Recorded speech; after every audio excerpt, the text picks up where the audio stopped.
আসসালামু আলাইকুম দর্শক, বুধবার গভীর রাত থেকে শুরু করে বৃহস্পতিবার সারা দিন শেষে গভীর রাত পেরিয়ে শুক্রবার সকাল এবং এখনো পর্যন্ত যা ঘটছে, একের পর এক নাটক মঞ্চস্থ, একের পর এক ঘটনার সূত্রপাত, তাতে বিন্দুমাত্র অবাক হওয়ার কিছু নেই। সাবেক রাষ্ট্রপতি অ্যাডভোকেট আব্দুল হামিদের দেশত্যাগ, নারায়ণগঞ্জ সিটি কর্পোরেশনের সাবেক মেয়র সেলিনা হায়াৎ আইভীর বাড়ি সারা রাত পুলিশ ঘিরে ধরে রাখার পরে সকালে তাকে আটক করে নিয়ে যাওয়া, আওয়ামী লীগ নিষিদ্ধের দাবিতে জাতীয় নাগরিক পার্টির যুদ্ধাংদেহী মনোভাব থেকে প্রধান উপদেষ্টা বাসভবনের সামনে অবস্থান কর্মসূচি মঞ্চ তৈরির ঘোষণা, এগুলো সবই ধারাবাহিক নাটকের অংশ। এবং এটুকু মন্তব্য করে রাখি, রাখাইনে কথিত করিডোর ইস্যুতে সরকারের প্রতি যুক্তরাষ্ট্রের পূর্ণ সমর্থন, তারপরে ইউরোপীয় ইউনিয়নের যে সরকারের সংস্কার কার্যক্রমে যথেষ্ট সময় দেওয়ার ঘোষণা, নির্বাচন নিয়ে টু শব্দটি উচ্চারণ না করা, এতে করে আরও অনেক ধরনের ঘটনা ঘটবে। যে কোনো ধরনের ঘটনা ঘটাতে সরকারের জন্য এখন আর কোনো ধরনের কোনো ভাবনা নেই, কোনো ধরনের কোনো বাধা নেই, এটুকু আমরা বলতে পারি। সাবেক রাষ্ট্রপতি দেশ ত্যাগ করেছেন, এই খবরটি যখন সবার সামনে এলো তখন আপনাদের সামনে আমি মন্তব্য করেছিলাম, এবং যে মন্তব্যটি এখনই কেউ করেনি আমি আবারও বলতে চাই, তাকে দেশ ত্যাগে বাধ্য করা হয়েছে, এটি আমি মনে করি। তার কারণ হিসেবে বলেছিলাম, বিভিন্ন মহল থেকে যে রিফাইন্ড আওয়ামী লীগ গড়ে তোলার কথা বলা হচ্ছে, তার নেতৃত্বে অ্যাডভোকেট আব্দুল হামিদ কিংবা সেলিনা হায়াৎ আইভী, সাবির হোসেন চৌধুরীর মতো মানুষদের নাম আসছে এবং তাদেরকে রাখা হবে না। এবং আওয়ামী লীগের যে ঝটিকা মিছিলের পরিমাণ বাড়ছে, মানুষের সংখ্যা বাড়ছে, তাদের নেতাকর্মীদের, সেখান থেকে এখনই এই ঘটনাগুলো ঘটাতে হবে।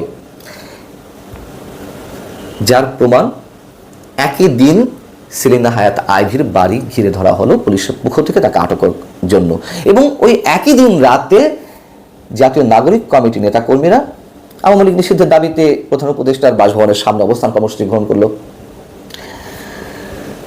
বিষয়টি হচ্ছে যে সেলিনা হায়াৎ আইভী কিংবা অ্যাডভোকেট আব্দুল হামিদ তারা 9 মাস প্রকাশ্যে ছিলেন, তাদের নামে কথিত হত্যা মামলা হয়েছে। কথিত এ কারণে বলছি যে হত্যা মামলাগুলো হয়েছে গণহারে সবার বিরুদ্ধে, তা নিয়ে তো আন্তর্জাতিকভাবে এখন সবকিছু প্রশ্নবিদ্ধ। আন্দোলনে বা অভ্যুত্থানে যে মানুষগুলো নিহত হয়েছেন, অবশ্যই মামলা হতেই পারে, কেউ না কেউ তো এই ঘটনাগুলো ঘটিয়েছে, তাই না? কিন্তু গণহারে যেভাবে দেওয়া হচ্ছে এবং সেইগুলোকে রাজনৈতিক অস্ত্র হিসেবে ব্যবহার করা হচ্ছে, এবং 9 মাস পরে এসে তাদের উপরে এই অস্ত্রগুলো ব্যবহার করা হলো, আটক করা হলো, এগুলো তো পরিষ্কার।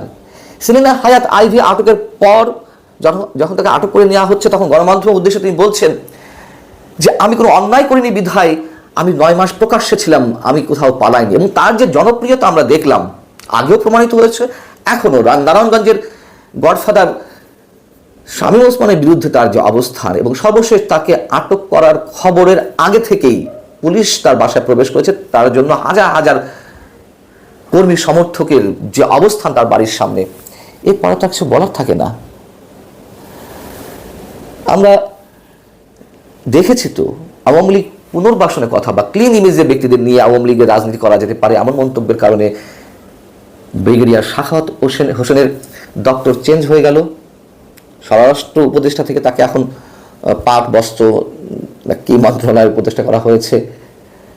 আমরা দেখলাম যে সেনা প্রধান নাকি হাসনাত আবদুল্লাহ সার্জিস আলমদের বলেছিলেন যে পুনর্বাসতে আওয়ামী লীগ রাজনীতি করতে পারে বা রিফাইন্ড আওয়ামী লীগ রাজনীতি করতে পারে, এমন মন্তব্য করেছেন। তার জন্য তাদের যুদ্ধাঙ্গের মনোভাব দেখলাম, সেনাবাহিনীর বিরুদ্ধে তাদের যে নগ্ন অবস্থান, জনগণের মুখোমুখি অবস্থানে দাঁড় করিয়ে দেওয়া, এইগুলো তো সেনাপ্রধান কিংবা ব্রিগেডিয়ার জেনারেল সাখাওয়াত হোসেনের ব্যক্তিগত মন্তব্য নয়। আমি বলবো সামগ্রিক রাজনৈতিক প্রেক্ষাপট থেকে এই মন্তব্যগুলো করা হয়েছে দেশে একটা সুস্থ রাজনীতির ধারা পরিবর্তনের জন্য। এবং এই কথা বলাতে যদি কেউ ফ্যাসিবাদের দোষর আখ্যা দিয়ে থাকে কাউকে, কি করার আছে বলুন তো? এখন তো যা ইচ্ছে তাই ঘটছে।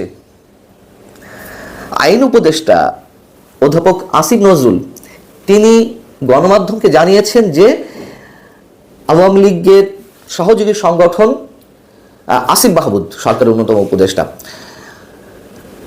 যুবলীগ, স্বেচ্ছাসেবক লীগ নিষিদ্ধ হতে যাচ্ছে, এবং এ বিষয়ে 1 সপ্তাহ আগে থেকে কাজ শুরু হয়েছে, এটি এখন চূড়ান্ত পর্যায়ে। সরকারের আইন উপদেষ্টা অধ্যাপক আসিফ নজরুল তিনি বলেছেন যে আওয়ামী লীগ বা তার কোনো সহযোগী সংগঠনকে নিষিদ্ধ করার সম্ভাবনা রয়েছে, নিষিদ্ধ করার মতন প্রয়োজনীয় আইন দেশে রয়েছে। হ্যাঁ রয়েছে, আমরা তো জানি। এবং যে আইনের বলে বা যে নির্বাহী আদেশে 5 আগস্ট গণঅভ্যুত্থানের 2-3 দিনের আগে জামাতকে নিষিদ্ধ করা হলো, আমরা কি সেটি কেউ সমর্থন করেছিলাম? করিনি তো। এবং এগুলো করে কোনো লাভ হয়, কখনো হয়েছে? নাহিদ ইসলাম সরকারের সাবেক অন্যতম উপদেষ্টা, জাতীয় নাগরিক কমিটির আহ্বায়ক, তিনি বলছেন কি, অবৈধ ফ্যাসিস্ট সরকারের রাষ্ট্রপতিকে চোখের সামনে পালিয়ে যেতে দেওয়া হয়েছে। বিচার প্রশ্নে সরকারের প্রতি আমাদের অনাস্থার জায়গা তৈরি হয়েছে এবং জুলাই আমাদের প্রতিশ্রুতি ছিল খুনিদের বিচার। এবং তিনি গতকাল যে স্টেটমেন্ট দিয়েছেন তার ফেসবুকে, যে আজ রাতে অর্থাৎ বৃহস্পতিবার রাতেই ফয়সালা হবে, সব কিছু যেটা আমি বলছিলাম নাটকের অংশ কিনা, ধারাবাহিকতা মেলে কিনা। এবং সরকারের আর এক উপদেষ্টা মাহফুজ আলম, তিনি ওই বৃহস্পতিবারে একটি দীর্ঘ স্ট্যাটাস দিলেন তার ফেসবুক পেজে, যেখানে তিনি বলছেন যে আমরা এই দুইজন, তিনি আর আসিফ মাহমুদ, তারা দুইজনেই সরকারের মধ্যে থেকে পারছে না, ছাত্র প্রতিনিধি হিসেবে উপদেষ্টা পরিষদে আরো সদস্য নিতে হবে, সেটাও আমরা জানি, নিবে।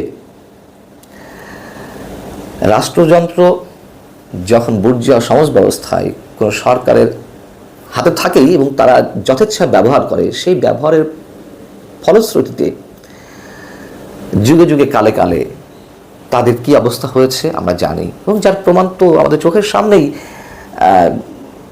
আওয়ামী সরকার সাবেক, যদিও এর পিছনে যে দীর্ঘ পরিকল্পনা ছিল একটু অংশের বা যেটাই থাক না কেন, সেটি প্লট তো নির্মাণ করার সুযোগ দিয়েছে আওয়ামী লীগ, একের পর এক নির্বাচন না দিয়ে। এখন যারা এগুলো করছে, রাষ্ট্রযন্ত্রকে যথেচ্ছা ব্যবহার করছে, যেমন খুশি নিজেদের প্রয়োজনে ক্ষমতা দীর্ঘায়িত করতে, পূর্ণ ক্ষমতা নিয়ন্ত্রণ করতে, এগুলোর পরিণাম কোথায় গিয়ে দাঁড়াবে? এবং এটুকুও জানিয়ে রাখি, এখনো পর্যন্ত যারা আমাদের মতন কেউ সত্য উচ্চারণের চেষ্টা করছেন, তাদের উপরেও খড়গ নেমে আসতে পারে এমন আশঙ্কা দেখা দিয়েছে এবং নানান জায়গা থেকে নানান কথাবার্তা শোনা যাচ্ছে। তাতে কি হবে? সত্যগুলো যারা বলছেন, কজনের মুখ থামানো হবে, কজনকে আটক করা হবে? এবং ধরে নিলাম সবাইকে আটক করা হলো, তাতে লাভের লাভটি আখিরে গিয়ে কি হবে? এই ইতিহাস আমাদের সবার কি জানা নেই? আল্লাহ হাফেজ, ভালো থাকুন সবাই।